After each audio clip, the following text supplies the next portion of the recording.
நாடு முழுவதும் இன்று 10வது சர்வதேச யோகா தின கொண்டாட்டம். ஸ்ரீநகரில் நடைபெறும் யோகா தின நிகழ்ச்சியில் பிரதமர் மோடி பங்கேற்கிறார்.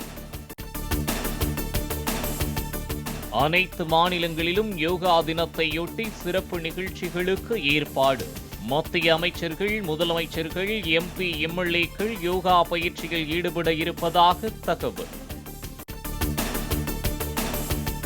விஷச்சாராயம் அருந்தி உயிரிழந்தவர்களின் எண்ணிக்கை 43ஆக அதிகரிப்பு.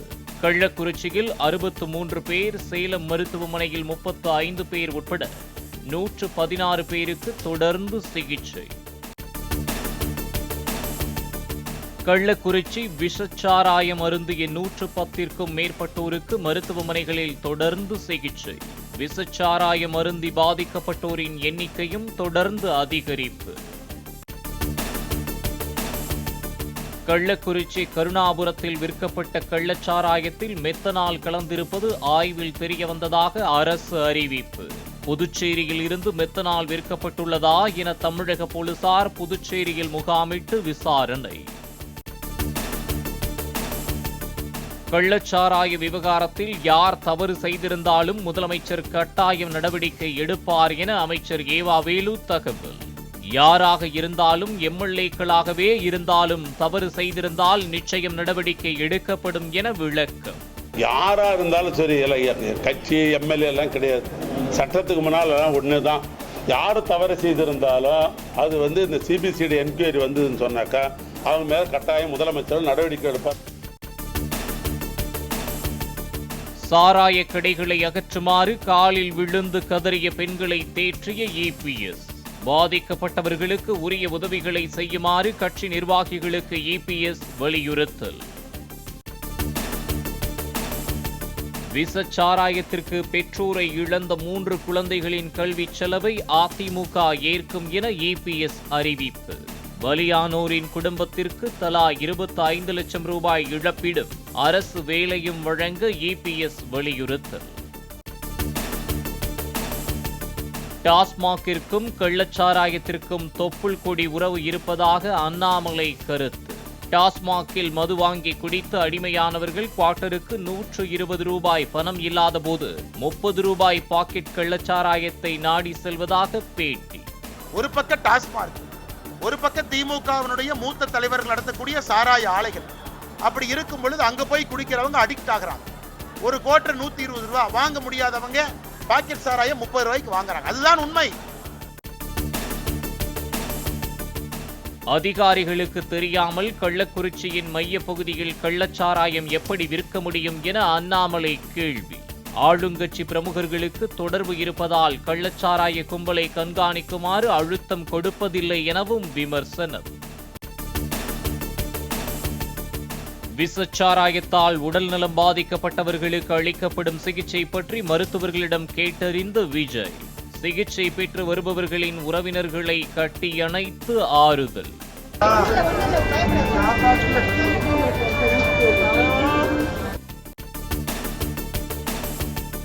கள்ளக்குறிச்சியில் விஷச்சாராயம் குடித்து உயிரிழந்த தந்தையின் உடலை பார்த்து கதறி அழுத சிறுவன். ஏம்பா இப்படி பண்ண, இனிமே எனக்கு யாரு இருக்கா என கூறி கதறல். கருணாபுரத்தில் விற்கப்பட்ட கள்ளச்சாராயம் வெள்ளிமலையில் காய்ச்சப்பட்டது என தகவல். மலை சரக்கு என்ற பெயரில் ஒரு பாக்கெட் 50 ரூபாய்க்கு விற்கப்படுவதாக உள்ளூர்காரர்கள் தகவல். மலையில காசுறாங்களா சாராயம், அது எடுத்து விற்பாங்க. எந்த மலையில காய்ச்சுறாங்க சாராயம்? அதுதான் வெள்ளிமலை. அது பக்கம் மலை பகுதியில் அங்கே சாராயம் காசுறவங்க தான். அதான் வெளியே வரும். எவ்வளோ பாக்கெட் சாராயம்லாம் எவ்வளோ விற்கிறாங்க? 50 ரூபா ஒரு பாக்கெட்டு. கள்ளக்குறிச்சி ஃபுல்லாக எல்லா இடத்துலையும் கிடைக்குமா? எல்லா இடத்துல கருணாபுரத்தில் தான் கிடைக்கும். கருணாபுரத்தில் மொத்தம் எப்போதுமே கிடைக்கும்.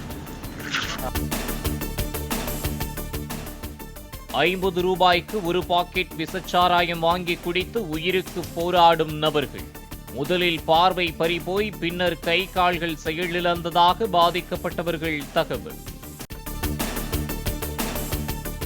போதையில்லா தமிழகம் என்ற திமுகவின் கோஷம் என்ன ஆனது என பிரேமலதா கேள்வி. தேர்தல் அரசியலில் மட்டுமே ஆளும் கட்சி ஆர்வம் காட்டுவதாகவும் விமர்சனம். கள்ளச்சாராயம் அருந்தி உயிரிழந்தவர்களுக்கு 10 லட்சம் ரூபாய் நிதி கொடுப்பது தவறானது. நிதி கொடுப்பது கள்ளச்சாராயம் அருந்துபவர்களை ஊக்குவிப்பது போல் உள்ளதாகவும் பிரேமலதா பேட்டி. கள்ளச்சாராயத்தில் இறந்தவங்களுக்கு 10 லட்சம் அறிவிக்கிறாருன்னா இதுவே ஃபர்ஸ்ட் ஆஃப் ஆல் தப்பு. விசச்சாராய மரணங்களுக்கு அதிகாரிகள் மட்டும் பலியாடுகளா? ஆட்சியாளர்களுக்கு என்ன தண்டனை என சீமான் கேள்வி. இது விபத்தோ தற்செயலான உயிரிழப்புகளோ அல்ல, அரசின் அலட்சியத்தால் நிகழ்த்தப்பட்ட பச்சை படுகொலை எனவும் கண்டனம். துயரமான நிகழ்விற்கு காரணமான ஒருவர் கூட விடுபடாத அளவிற்கு நீதியின் முன் நிறுத்தி நடவடிக்கை எடுக்க நடிகர் விஷால் வலியுறுத்தல். சமீப காலமாக போதைக்கு அடிமையானவர்கள் எண்ணிக்கை வயது வித்தியாசமின்றி அதிகரித்து வருவதாக இயக்குநர் ப. ரஞ்சித் குற்றச்சாட்டு. தமிழக அரசு காவல்துறையின் அலட்சியம் காரணமாகவே கள்ளச்சாராய உயிரிழப்புகள் நிகழ்ந்துள்ளதாகவும் கண்டனம். கருணாபுரத்தில் கள்ளச்சாராயம் அருந்திவிட்டு வீடுகளில் பதுங்கியிருந்த 32 பேரை பிடித்து மருத்துவமனையில் அனுமதித்த மருத்துவக் குழு.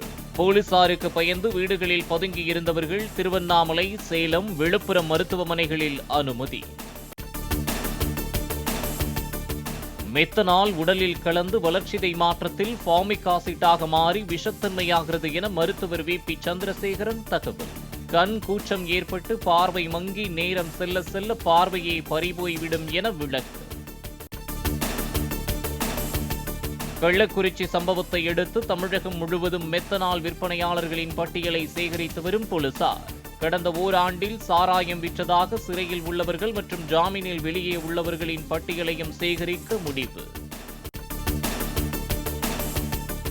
போபாலில் இருந்து ஆக்ராவிற்கு சென்று வந்தே பாரத் ரயிலில் பரிமாறப்பட்ட உணவில் கரப்பான் பூச்சி இறந்து கிடந்ததாக குற்றச்சாட்டு. உணவு விநியோகித்தவருக்கு அபராதம் விதித்து பயணியிடம் மன்னிப்பு கோரிய ரயில்வே நிர்வாகம்.